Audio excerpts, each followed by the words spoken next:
우리 주님께서 승천하시고 첫 번째 이 이적, 공식적인 이적을 누가는 기록하고 있습니다.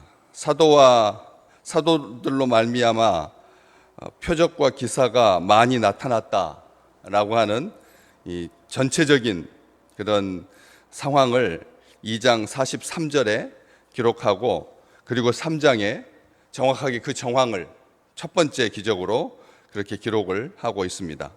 여기 보시면 나면서 못 걷게 된 사람들이 메고 왔다. 성전에 들어가는 사람들에게 구걸하기 위하여 날마다 미문이라고 하는 성전 문에 두는 자다. 이렇게 그에 대해서 이름도 기록하고 있지 않고, 그리고 이 장애를 가진 걷지 못하는 그런 사람이다. 그리고 8개의 성전으로 들어가는 문 중에 하나인 그 미문, 아주 아름다운 문에 이 구걸하는 사람들이 메어다가 두었다. 시점이 제9시 오후 3시에 사람들이 가장 붐비는 시간에 그렇게 출근하고 있는, 보통 사람들은 하루의 일을 마무리하고 저녁 기도하기 위해서 성전에 모이는데, 이 사람은 그 사람들을 타겟으로 해서 그 사람들에게 무엇인가 받기 위하여, 구걸하기 위하여 사람들에 의해서 자력으로 들어가지 못하고 그렇게 이동되는, 움직여지는 그런 사람이라는 것을 알 수가 있습니다. 4장 22절에 보면 이 사람의 나이가 40여세나 되었더라, 이렇게 기록하고 있습니다. 당시에 40이라고 하는 그 나이는 인생을 온숙하게 마무리하는, 완전한 성취를 보여주는 힘과 능력의 상징인 그런 나이가 40대였습니다. 동양권에서 불혹이라고 하여서 유혹을 받지 않을 수 있는 의지가 강한, 견고한 그런 나이인데, 그 40여세나 되었다라고 하는 그 말이 오히려 이 사람을 슬프게 만든, 아무것도 성취하지 못하고 평생 성전으로 들어가는 사람들이 던져주는 돈으로 연명해야 되는, 자력으로 살 수 없는, 다른 사람들에게 철저하게 의지해야만 하는 그런 불쌍한 사람이었다라고 하는 것을 성경은 기록하고 있습니다. 하나님은 그를 주목하고 기억하셔서 사도가 기도하러 성전에 올라가는 그 시간에 그를 보게 만든 것이죠. 이 현실이 아주 안타까운 그런 상황 가운데서 이 사람을 사랑하시는 하나님의 모습을 잘 보여주고 있습니다. 성전 미문 23m나 되는 정말 크고 화려한 코린트 양식으로 아주 예쁘게 잘 만들어진 아주 인상적인 그런 문이 미문이었는데, 그 문 앞에서 한없이 초라한, 한없이 쓸쓸한 이 사람의 모습을 기록하고 있습니다.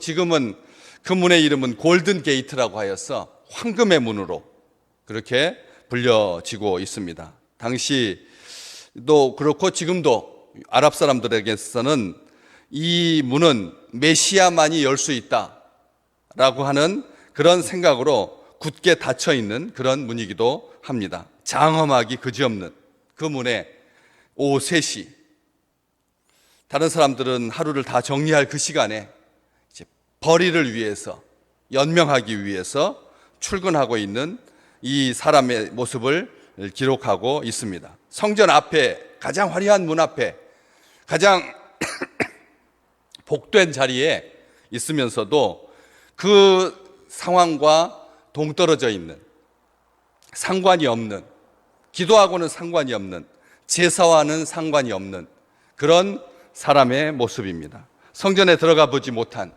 그리고 장애를 가졌기 때문에 성전에 들어갈 수 없는 사람입니다. 흠이 있으면 성전에 들어갈 수 없다라고 하는 그런 사람이 만든 원칙에 의해서 성전 입구에만 있어야 하는, 숱하게 성전에 들어가는 그 사람들과 자신을 비교할 수밖에 없는, 그리고 예리하게 성전에 들어갈 사람들 중에서 자기에게 동전을 던져줄 사람을 정말 사냥꾼처럼, 맹수처럼 잘 알고 있는, 이 사냥 본능이 특별하게 발달한 그런 사람, 무엇을 얻을까 하는 사람. 특별히 이 사람이 나면서 못 걷게 되었다라고 하는 이 표현이 우리로 하여금 장애를, 사람들이 어떤 장애를 가장 아프게 생각합니까? 그런 장애, 보편적인 장애, 보지 못하는 장애, 듣지 못하는 장애, 말하지 못하는 장애, 이런 장애가 아니라 그런 것들은 다 하면서 단지 걷지만 못한다라고 하는 것이 얼마나 아픈지를 이 사람을 통해서 누가는 보여주려고 한다는 것이죠. 이 시대에 너무나 많이 들어서 문제입니다. 너무나 많이 봐서 문제입니다.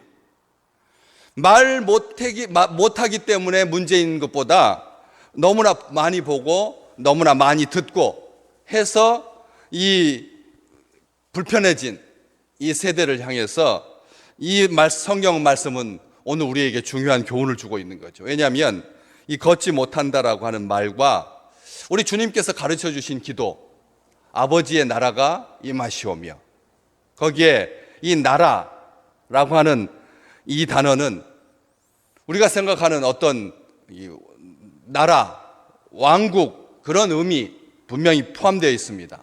그렇지만 거기 그 나라라고 하는 그 말에 헬라어가 가지고 있는 더 강조점은 통치, 왕권, 이쪽이 훨씬 더 강합니다.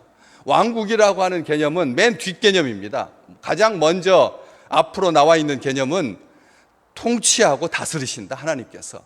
하나님의 나라는 하나님이 지금 살아계셔서 역사하고 계시고 통치하고 계시고 왕권을 행사하고 계신다, 만유의 대주제이시다 라고 하는 그런 의미가 가장 강력한 의미라는 거죠. 아버지의 나라가 임하시오며, 우리 주님께서 가르쳐 주신 대로 오늘 믿음의 백성들은 그 나라를 사모하며 그 통치와 그 다스리심 앞에 우리를 소유 삼으시고 우리를 통해서 일하시는 하나님의 능력 앞에 기쁜 마음으로 그 기도를 하죠. 그런데 그 나라라고 하는 왕권과 통치와 왕국이라고 하는 그 개념이 나오게 된 두 통로가 있습니다. 아주 주통로는 주권자 왕이라고 하는 이 다스림이라고 하는 이 속에서부터 나온 개념이고요. 또 하나는 바로 걷다, 걸음, 발이라고 하는 단어에서 왔거든요. 하나님의 나라가 왕권, 통치, 다스림이라고 하는 쪽에서 양대 산맥으로 그렇게 왔다면, 한쪽은 걷는다, 발걸음, 힘이라고 하는 뜻입니다. 거기에서 온 것입니다. 이 두 말을 합쳐보자면 하나님의 나라는 주님을 따르기에 충분한 힘을 가진, 주님을 따를 수 있는, 주님의 발걸음과 함께하는, 주님과 동행하는 그 걸음걸음을 의미한다는 것입니다. 주님과 함께 걸을 수 있는 힘 있는 짱짱한, 외양간에서 나온 송아지처럼 기뻐 뛸 수 있는 그 표현이 바로 하나님의 나라의 중요한 요소라고 하는 것이죠.